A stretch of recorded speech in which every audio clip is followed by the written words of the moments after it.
Hey everybody, welcome back to my channel. My name is Stephanie Bree, and I am doing another, probably controversial to some folks, video. This one is going to be, probably a little long, probably 45 minutes plus. Bear with me. It's going to be a sort of in-depth dive into not the entirety of the history of video games, because that would be ridiculous. But I'm going to talk about three crucial moments that radically changed the video game industry. From that point going forward, there was no going back. And I'm gonna avoid the usual backstory leading up to the different things, because I've already done videos on those. You know your history. Go watch those videos, or go watch The Gaming Historian. I'll give him a plug. Don't watch Genovi, because he's ableist, and I had to block him on Twitter because he said a lot of ableist bullshit. So don't watch Genovi. But you can watch Norm, The Game Historian. I'll forgive you. But if you watch Genovi, I will not forgive you. He's a scumbag, and I'm just going to leave it at that. Alright. Okay. So, there are more... You could chop up the history of video gaming into lots of different segments. You know, the Pong era, the arcade era, the squishy 8-bit era, the fuzzy 16-bit era, the blocky 32-bit era, we all had Vaseline on our TVs PS2 era, but we still played them anyways. But that's not what we're doing here.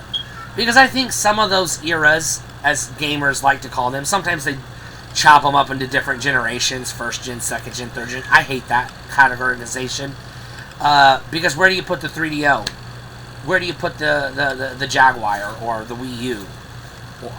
The Dreamcast? You got a lot of these mid-gen games consoles that are halfway between one and the other, but on the timeline they came out at the wrong time to be classified as this gen, but too late to be this gen. So I don't like that. Well, hello to Buddy. Let me give him a hug, because he says he's come to say hi. Everybody say hi to Buddy. Give him a hug. Yes. Pinch some cheeks. I'm gonna pinch and boop the nose. Boop. I got him. He's gonna sit and cuddle. Alright. But I think in the midst of those various segments or generations or shifts, there are three crucial moments, specific points in time where this one thing happened that revolutionized the game industry in a way that changed it so radically there was no going back. Now, you could make a case that the evolution of gaming as we know it was progressive, and it progressed exceptionally rapidly. The very first video game came out in 1972, and it was just 3 single pixels. That's all it was. Not much of a game. But we played it, well, I didn't, I wasn't born yet, but people played it, we as gamers played it anyways. It was, Pong, or table tennis, or Magnavox Odyssey. It was all these different systems that were all the same thing. It was just basically ping pong. Digital ping pong. You can call it what you want, but they're all Pong. But that's not what we're... No. That's not it. The first noticeable, massive shift from the way things were to the way things became was not a slow progression. If you look at the timeline as a whole, it almost looks like a slow progression, but actually it's not. And we're talking about going from arcade first or, well, let me rephrase that. The early days where it was arcade plus PC first, because those two things happened parallel. But we're gonna cut PC out of the picture. We're talking exclusively consoles here, because once you get into PC gaming, a lot of these this evolutionary shifts that I'm talking about don't apply, because things happened on PC before they came to consoles.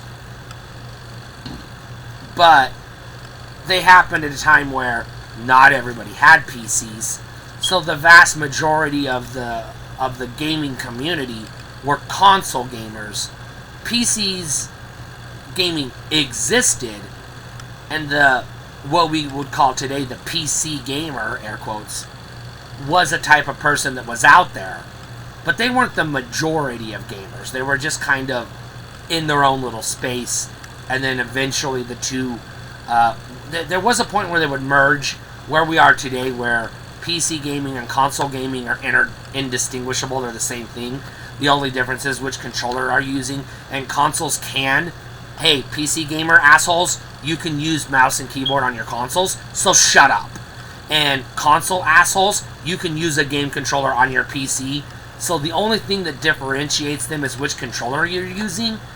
They've all got closed ecosystems, GOG, Windows, Minecraft, Steam, so don't give me that bullshit about PC games are not on closed ecosystems like they are on PlayStation and Xbox. Yes, they fucking are. Okay? Alright, so shut up. There's no difference between a PlayStation and a fucking Windows system. They're the exact same thing. The only difference is the GUI that you're using. That's it. Okay? So let's get off of that. But that's what we're not here to talk about. The first shift, the first massive, I'm going to call them lightning bolts.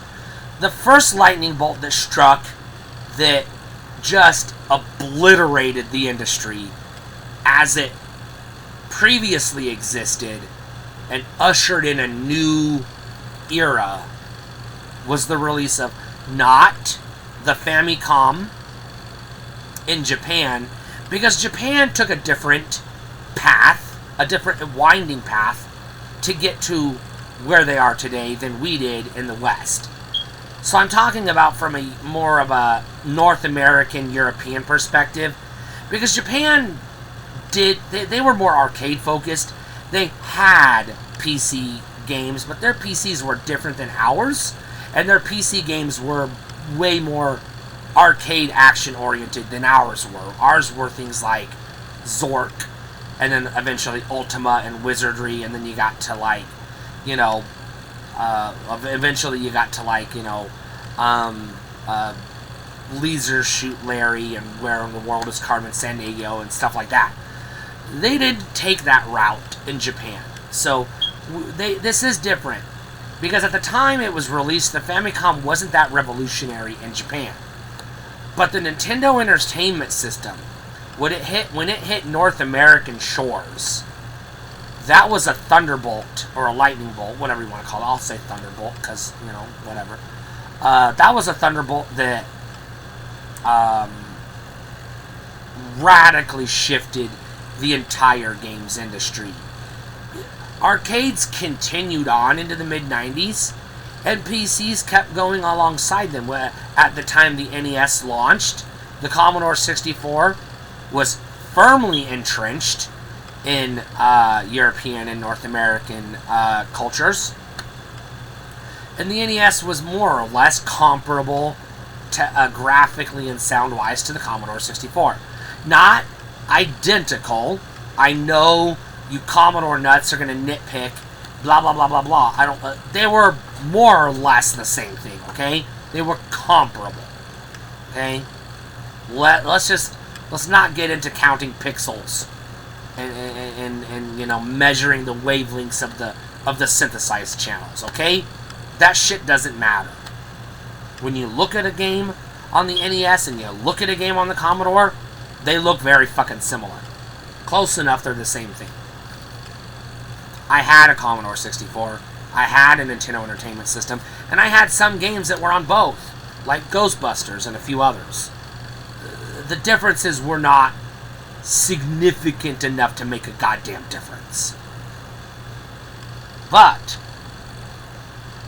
how did the NES change everything?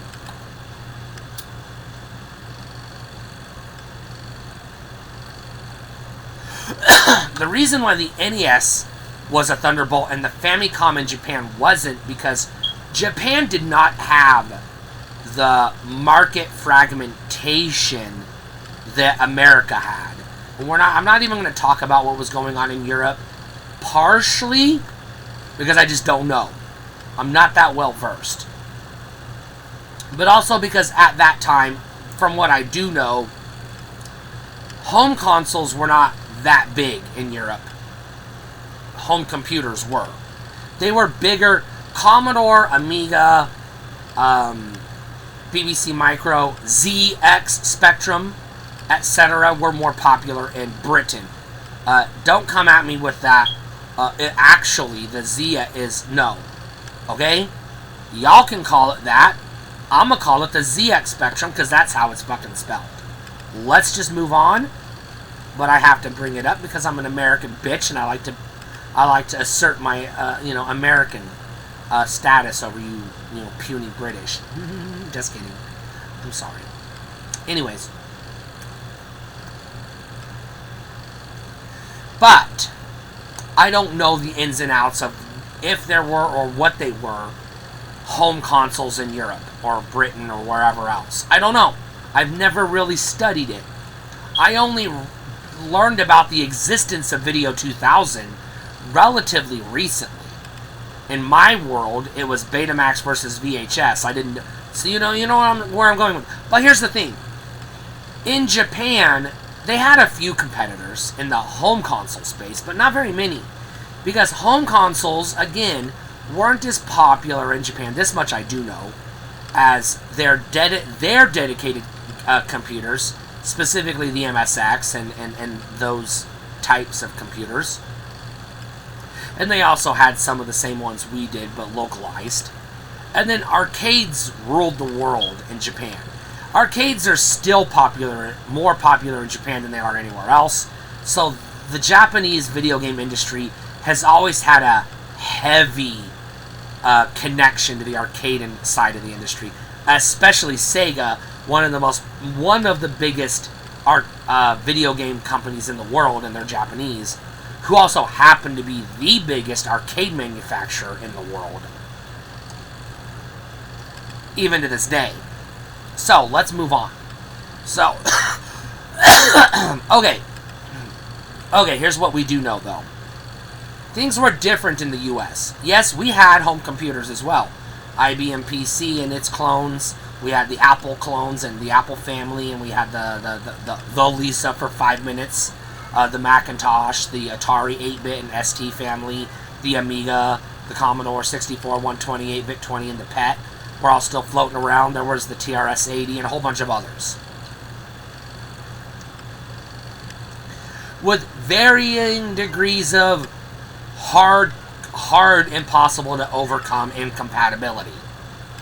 Very fragmented. Very fragmented.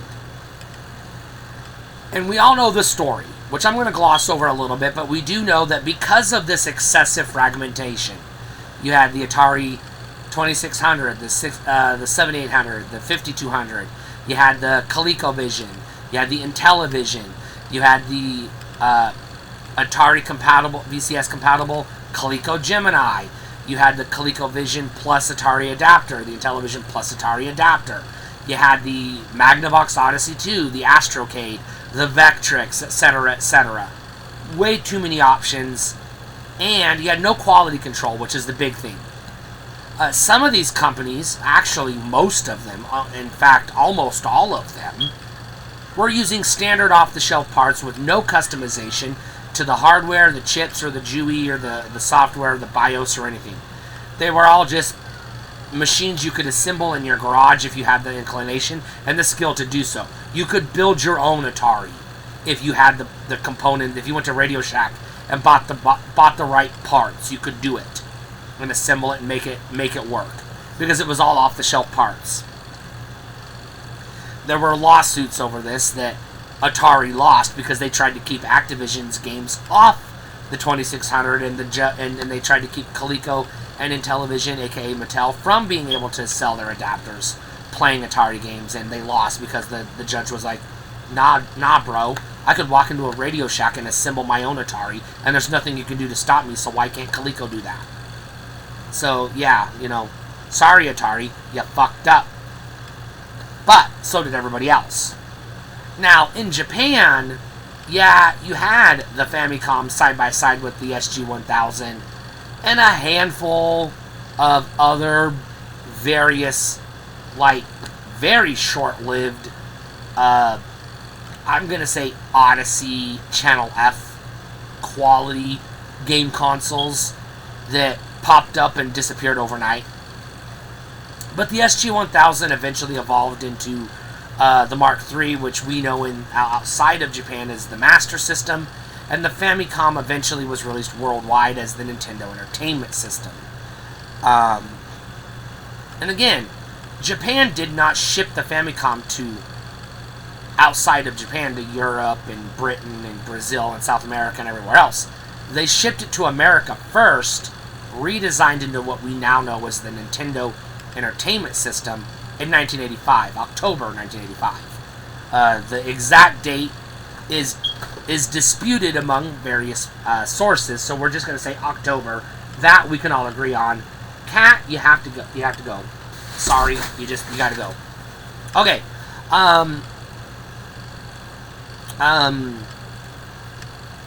But they took that redesign, and that's what they shipped around the world. They did not sell the Famicom, to the best of my knowledge, directly in non-Japanese or non-Asian markets. I don't know about, Taiwan or South Korea. I just don't have the knowledge. I've never done the research, so I don't know. I apologize that I don't know. But what I do know, here he comes again. Alright, I'm just going to have to be friendly. I got to move the mouse because he's going to knock it off the bench. Alright. Okay, I'll just pet him. He'll calm down eventually. But when the NES came out, which I will argue, even though they have they have almost identical hardware, there are very subtle differences, not just aesthetically, but internally, between the Famicom and the NES that you wouldn't know about unless you did your research. But I would argue that the Famicom and the NES, even though they're based on the same chip and they run a lot of the same games and they're basically the same platform, they're still two entirely distinct different systems that are 97% compatible, but not 100% compatible. And not just because in Japan they had the FDS, the Famicom Disk System, which made those games 100% unplayable outside of Japan, because the FDS was not compatible with the NES, only the Famicom. But also because subtle things like the microphone that was built into the Famicom that allowed you to play The Legend of Zelda completely differently in some cases than how it was played in the NES regions that didn't have the microphone built in. So like I said, they're 97% the same thing, but that 3% is pretty significant. But the reason why the NES was a Thunderbolt and the Famicom wasn't isn't because the Famicom didn't take off and the NES did, because the Famicom did really well, as did the NES. But the NES completely eradicated the entire North American industry. It had no competition. There was no Atari. They had a machine on store shelves that nobody bought, that cost them millions of dollars to market, because nobody bought it because it was a mistake. And same thing with the Master System. Sega, it existed, but in North America, it might as well have not existed. More popular in Brazil and Europe. So worldwide, SMS total sales figures look decent, but when you chop out just the North American market, the NES had no competition. But even worldwide, the Nintendo Entertainment System still sold better in most regions than the SMS, and everything sold better than the 7800. That thing was a goddamn dud. But I mean, it existed, so we can't say they had literally no competition, but they had effectively no competition. And it wasn't just because they were better at everything. It was partially because they did have what would later become known as illegal business practices. They're locking companies into exclusivity contracts. But it wasn't the exclusivity part of the contract that revolutionized the game industry, because Atari could have done that if they wanted to. They could have put a lockout chip in the 5200 or the 7800, and after they lost that court battle over the 2600, they just didn't, because they just didn't see it as worth it to do so. But what Nintendo did that was revolutionary, and they only did it in North America that I know of. I know they didn't do it in Japan, because Japan was a totally different market. They didn't have to do it over there because they didn't have the problem we had over here. And that was the lack of quality control. Now, that's not to say Nintendo didn't authorize terrible games on the NES. The seal of approval, the Nintendo quality seal of approval, wasn't, this is a AAA game we're putting our stamp of approval on, saying, yeah, this game's as good as ours. That's not what it was. It was, this game is mostly bug-free. It plays as the instruction manual instructs you that it should. It may or may not be hard because of poor game design, but that's not what we're judging. We're just judging, does it play? Is it playable? Can you get to the end without any major game-breaking glitches that our testers were able to identify? It was essentially a seal of quality of the integrity of the software program, not necessarily the quality of the presentation of the product, if that makes sense. In other words, it wasn't that we're approving this is a good game. We're just approving it as a functional game. That's what they were. That's what the quality of a seal of approval was. Is it a functional game? Now, people will point to a lot of NES games that aren't functional games. Those were unlicensed games that didn't have the seal of approval. So that debunks your argument. Shut up, get over it. Okay? Action 52 was not approved by Nintendo. Therefore, that is, you can't use that as your argument that Nintendo approved games that were garbage. Yes, the LJN games were unfathomably and unfairly difficult if you didn't read the goddamn instruction manual.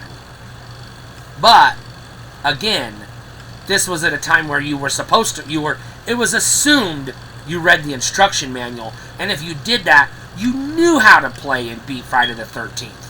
If you rented the game from Blockbuster, where they were legally forbidden to include the instruction manual because that was a court case Nintendo did win, then you were stuck with a cartridge that had no instructions and you were SOL. But if you bought the game from Kmart or Radio Shack, and you took it home and played it, you read the instruction manual. The point I'm trying to make is, yes, those LGN games are hard, and sometimes they're cryptic, but that doesn't mean non-functional. That just means it's a hard game. And that's what, it was the approval process that made the Nintendo not only stand out, but change the industry, because from that day forward, prior to the NES, Atari, Coleco, Mattel, Vectrex, Bailey, Astrocade, etc., none of them, not only did none of them have any kind of quality control, same with Commodore, DOS, Apple, etc., none of them had any quality control at all. They also had no licensing situation. Anyone could put a game on your system, and there was nothing you could do to stop them. What Nintendo did was twofold. And, well, technically threefold because of the exclusivity deal, but that was short-lived because eventually game companies took them to court and won, and that is no longer a practice that the industry does, because that practice is illegal, so they don't do that anymore. So that didn't change the industry. That was just a thing Nintendo tried to do. that the courts stepped in and stopped them from doing, but way too late in the game to help Sega sell Master Systems, because those games couldn't be on the Master System because they were only allowed on the NES, because that was the deal they signed up when they signed their dotted line and sold their soul to the devil to put their games on the NES.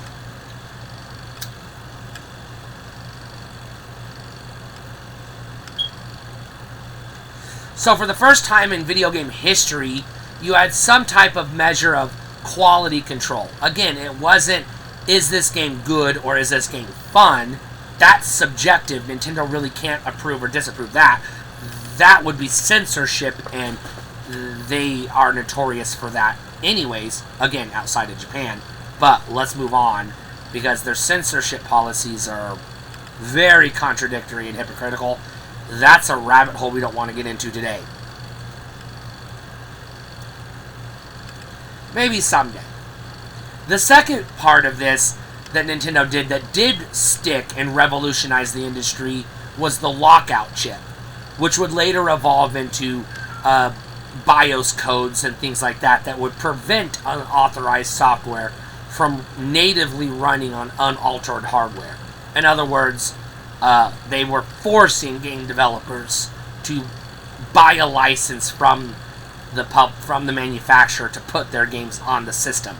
Everybody after the NES, every single buddy after the NES did this. Sega on the Genesis, Neo Geo, although they were a little, well, let's just say they weren't as strict on their policies, but they didn't attract third-party companies because they were in direct competition with third parties that might have otherwise wanted to put games on their system. In other words, Capcom, Konami, Namco, Sega were not going to put their games on the Neo Geo. It didn't make sense. They were going to put their games in their own machines running on their hardware. So that's why the Neo Geo didn't get third-party support, was because it just logically didn't make good business sense for Capcom to put Street Fighter 2 on the Neo Geo and let SNK get all the money. They would rather you buy the machine, the cabinet, directly from them so they got all the money. So there you go. That's why the Neo Geo didn't get games. But even the 3DO had licensing. The PlayStation, the Saturn, to this day, Xbox, Nintendo Switch, the Wii, the Wii U, the fucking N-Gage, the Ouya to a degree. They all had some form of restrictive licensing mechanism in place that required publishers to pay them a fee to put their software on the machine. That was the big, massive Thunderbolt revolutionary change that Nintendo did that is still going strong to this day. And I would argue that, and that was only in the NES markets because they didn't do that in Japan with the Famicom. The Famicom does not have a lockout chip, and you do not have to license games in Japan to put games on the NES. Nintendo didn't care about third-party companies making games on their machine because they were just trying to sell Donkey Kong, and they succeeded at that, and then a bunch of other stuff. Eventually, they, implemented that policy worldwide once they figured out that that was the smart business move, because they realized, hey, we changed the industry, we might as well implement it worldwide, because why wouldn't we? So that was a big change. The quality control thing has been, let's just say, inconsistent over the years, because some companies had policies, others did not. But they all required you to pay a licensing fee and a percentage of the sales to the hardware manufacturer to get your games on their platform, even to this day. And a side effect of that was, in addition to the lockout chip, was the region lockout, which has not stuck, which is why I'm not including it in this Thunderbolt, because there have been entire swaths of game systems that don't have region lockout, and others that do. That has not been, even Nintendo has not been consistent about which systems do and don't have region lockout. That is not an industry standard. That's just a thing. That's just a virus that we haven't found the cure for, but we do have a vaccine for it, so we've kept it under control. the vaccine is the internet that allows people to import games from other regions and mod chips and things like that allow them to run that software on region-locked systems. So the region-locked assholes, they lost that battle, but they're still out.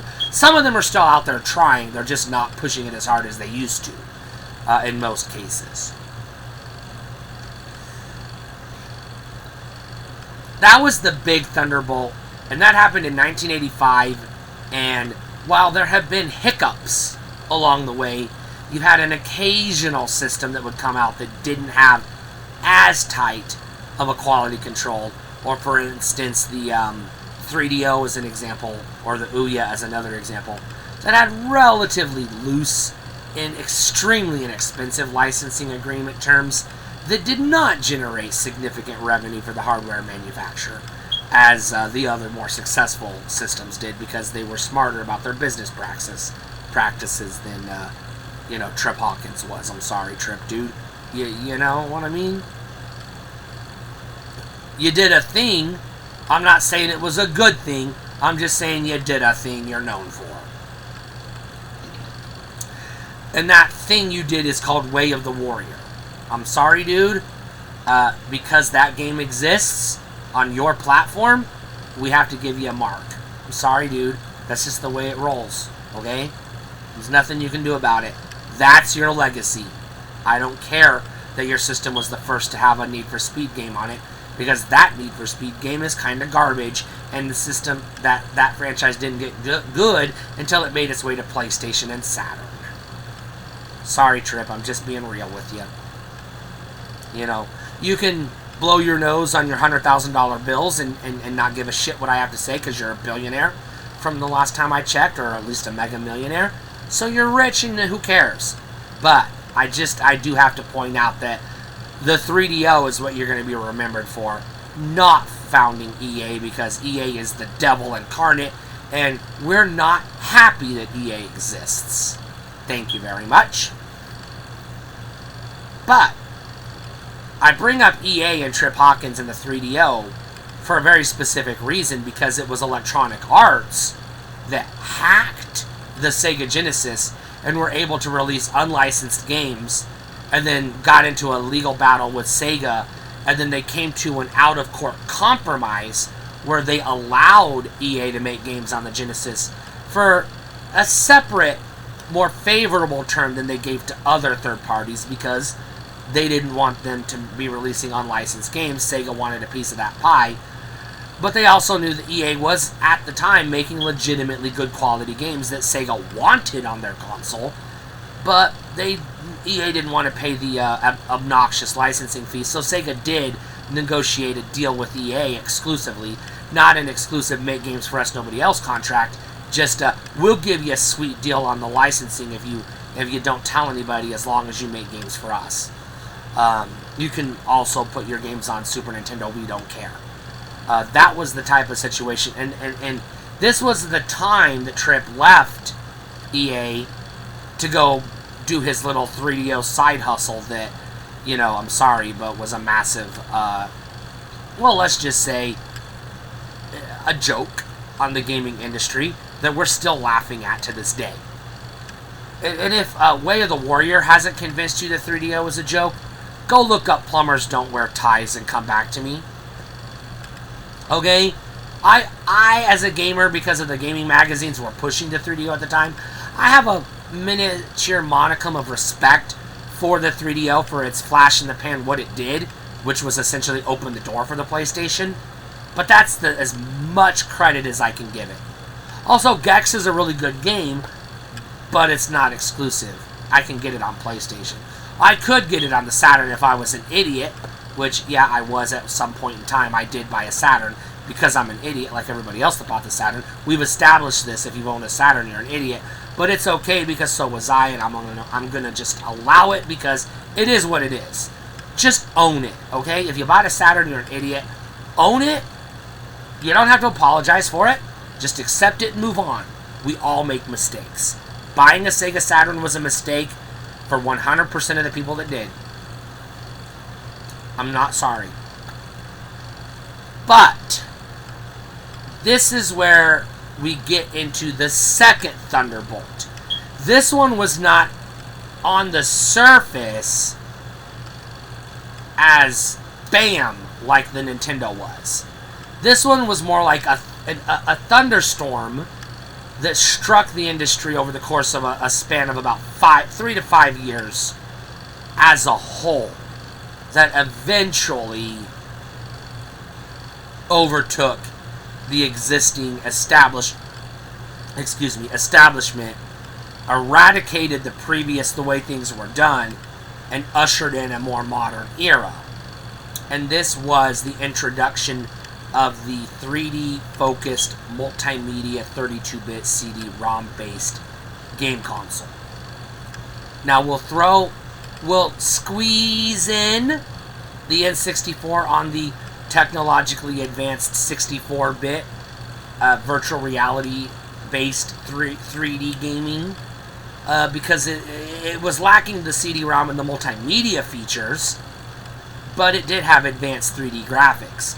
So we're gonna take a square hole, the N60, or a square, the N64, and a round circle, everything I just said, and shove it in there and chop off the edges and make it fit. But it's not a perfect fit.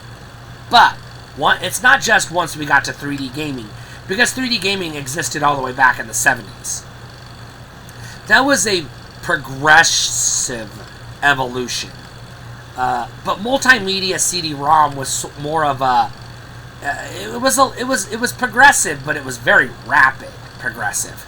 Yeah, you had the introduction of it in 1988, 89, with the Turbo CD and the PC Engine CD-ROM in Japan, the Hudson Soft NEC TurboGrafx 16 CD-ROM console.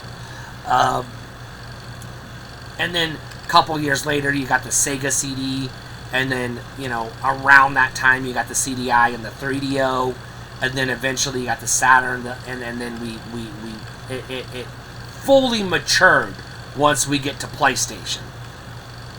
So like I said, it was about a span of 5 years. But it was a thunderstorm that kept striking, Bam, we got CD-ROM. Bam, we got Star Fox. Bam, we got Doom.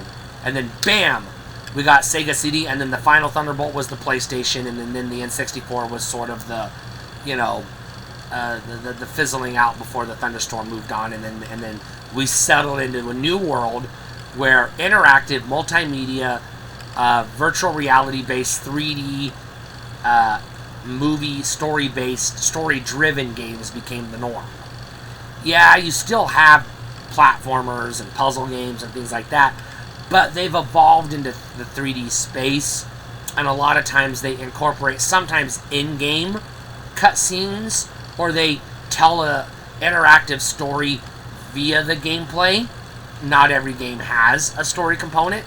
Sometimes you have a game like Minecraft where there's lore and a story hidden in the gameplay that you have to find yourself. Not as obvious. But once you get to PlayStation, 3D is the norm. It's no longer the exception. It's the standard. Now, 2D and pixel art is the exception. Second, in addition, you no longer have games that are being released in arcades first and then brought to home consoles, because the advanced multimedia CD-ROM 3D capabilities of the Saturn, PlayStation, and then minus those two components, the N64, moving forward, were technologically equal or more advanced than what you could do in an arcade cost effectively. You could still do some of that advanced stuff in an arcade, but those machines were not cost effective to do so. They were not very financially viable.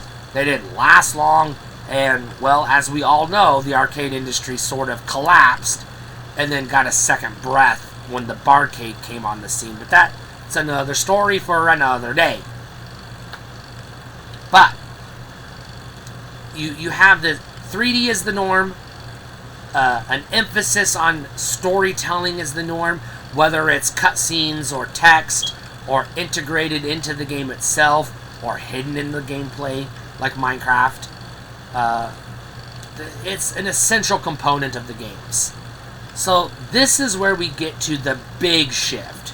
Now, some of this stuff had all the seeds were already being planted and watered in the PC industry, but once they came to consoles, it became universal, because now PCs, game consoles, and arcades were doing interactive multimedia advanced virtual reality hardware based, 3D space using polygons, not put on a headset.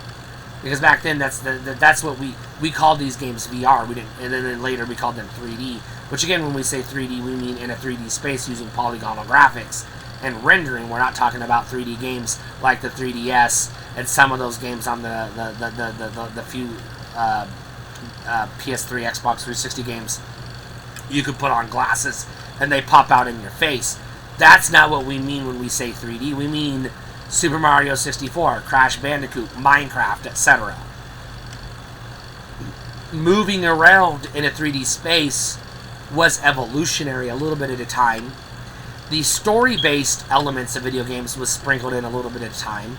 Ninja Gaiden on the NES, Final Fantasy III on the Super Nintendo, some of, like I mentioned previously, Zork, Leisure Suit Larry, the Carmen Sandiego games, etc., Seventh Quest, and so on and so forth.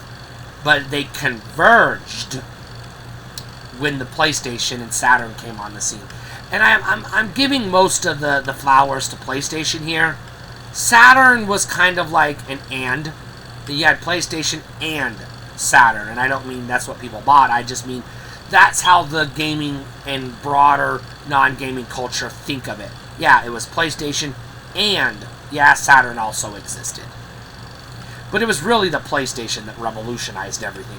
Because not only was that the one that was successful, that's also the one that made everything accessible. Not just to developers and software publishers, but also to gamers and non-gamers. Sony was kind of doing the Blue Ocean thing without doing the Blue Ocean thing, because they were like, if you make good games, everybody will buy your system.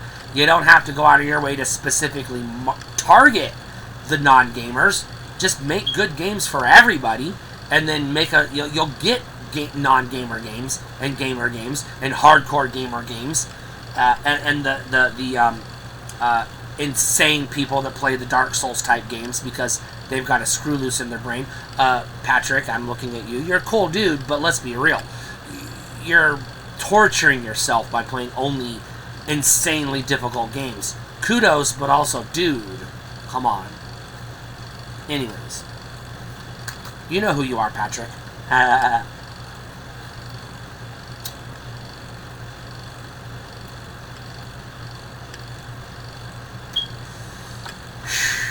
Alright. That was more of, like I said, not just a single thunderbolt that was a massive shift. It was a thunderstorm that took about 5 years to really shake up the industry and everything to converge. And Nintendo was a little... Yeah, they jumped in with the advanced 3D graphics and they implemented some storytelling cutscene components, but they kind of left out the multimedia part for a little bit. But they eventually kind of sort of got there in a roundabout way.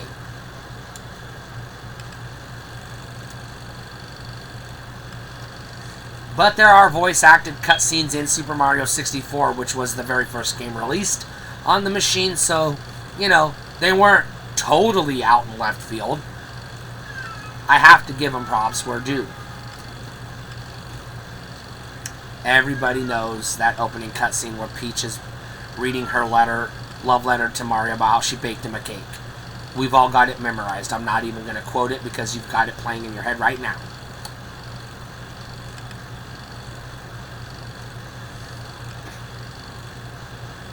Alright, moving on.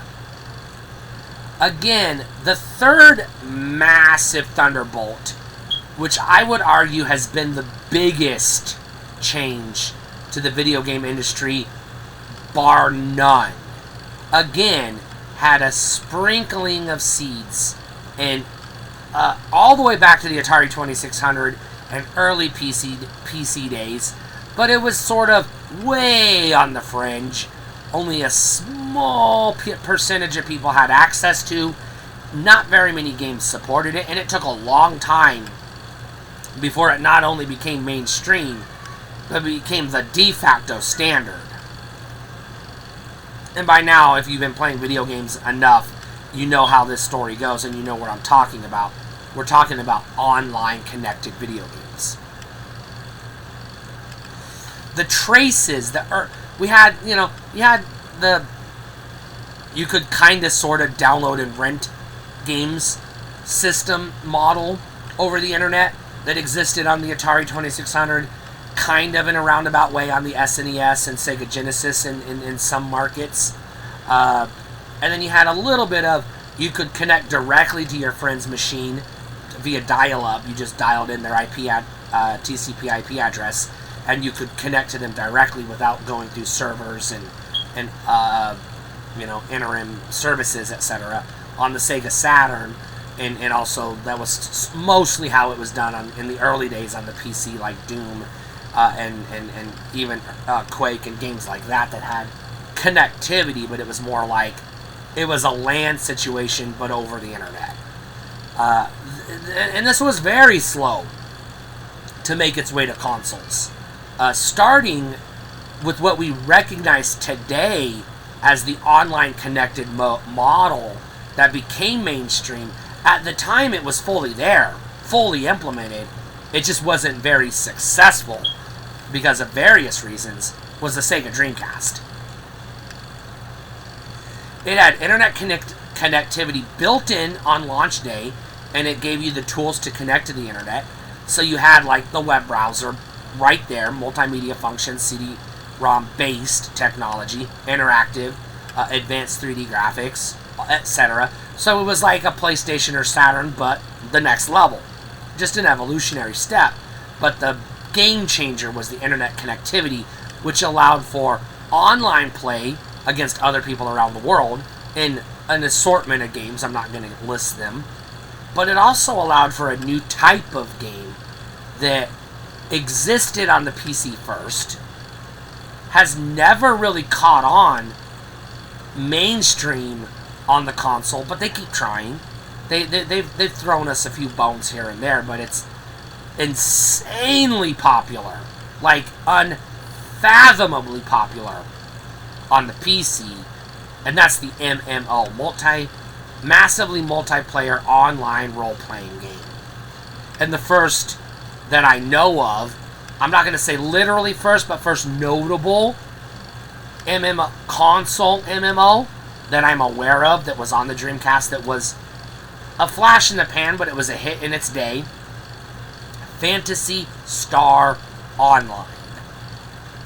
This was a game changer because you get to the next generation, and yes, even GameCube could connect to the internet via a modem or a network adapter you had to buy separately, directly from Nintendo, so you couldn't just go to Walmart or Radio Shack or Sears or Best Buy and buy it, but you could order it from Nintendo or get it directly at one of the Nintendo stores, which weren't very many at the time. I don't think there's that many today, but I digress. The PlayStation 2 had the internet connectivity built in, as did the Xbox. So the Dreamcast on every major game console that has ever existed had some level of network connectivity. Even the GameCube, not only did it have the internet adapter, which again brought it Phantasy Star Online Episode 2 and 3, which was a massively multiplayer MMO RPG on a console, on the GameCube. But you also had Halo and Call of Duty and Need for Speed and all these other games that had internet connectivity to some capacity, and all the sports games and FPSs and everything else. Again, it wasn't every game had some kind of internet component or connectivity, but it was finally industry standard, and it was assumed that your massive AAA third-party multi-platform games were going to have some type of internet connectivity if it was a multiplayer game at all. Now, if it was a single-player game, it wasn't expected, But we are in the point now where even your single-player experiences have some kind of internet component to them, almost universally. Even Minecraft I brought up a couple of times, which is a multiplayer but also single-player game that has internet connectivity even in single-player mode, because you download updates and DLC, etc., etc. But that all started with the Dreamcast. Yeah, I know, the seeds were there prior to the Dreamcast. But that was when the thunderbolt struck. That was when the industry took note and said, you know what? We've arrived. The technology's not fully ripe yet, but it's ripe enough we can start plucking the fruit off the tree and start selling it to the community. And that was when internet connectivity, not just online gaming, but internet connectivity in consoles, in games, became the standard. Nintendo, again, were a little slow, dragging their feet. The GameCube was internet accessible, but they didn't do anything with it. The DS they did. The Wii they did, which was just a few years after the GameCube, and it was their next-gen console. So they dragged their feet, but they went whole hog once they did go in. Again, in a roundabout Nintendo way, but they still did it. They're still doing it to this day. And you cannot buy a game console today that doesn't require the internet today. They all require it in order to get software updates and firmware updates and everything else, in addition to online play, because games don't, in general, have local multiplayer support anymore. Some of them do to some capacity, but not like the N64 or the SNES or even the GameCube did. That is a thing of the past. And that's what I'm talking about.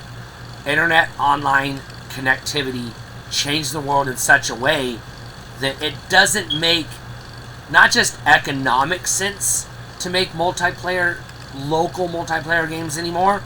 It also doesn't make cultural sense, because gamers today have grown up in a world where everything's been connected to the internet since before they were born. They have no comprehension or point of reference for local multiplayer. And because everybody's got their own screens, their own TVs, their own laptops and everything else, and they're all fragmented anyways, they wouldn't come together to sit in the same living room to play a multiplayer game on a single TV, even if they have the option. Most of the time, most of them. Old timers like me, yeah, we long for those days, but even we can't do that anymore, because everybody our age who would like to have that experience again, we've all grown up. Everybody's got kids and families and jobs and careers, etc. Nobody's got the time or the spatial capacity to do so, because we've all moved long distances away from each other. So that's why internet connectivity did change the gaming industry the way it did, was because it was a necessity. We didn't know we needed it, but it solved a problem we didn't realize we had until we had the solution that improved our lives in a way we couldn't fathom before we got there. And now there's no going back, because we're all plugged in 24/7. And that's all I'm going to say for this video. Stay cool.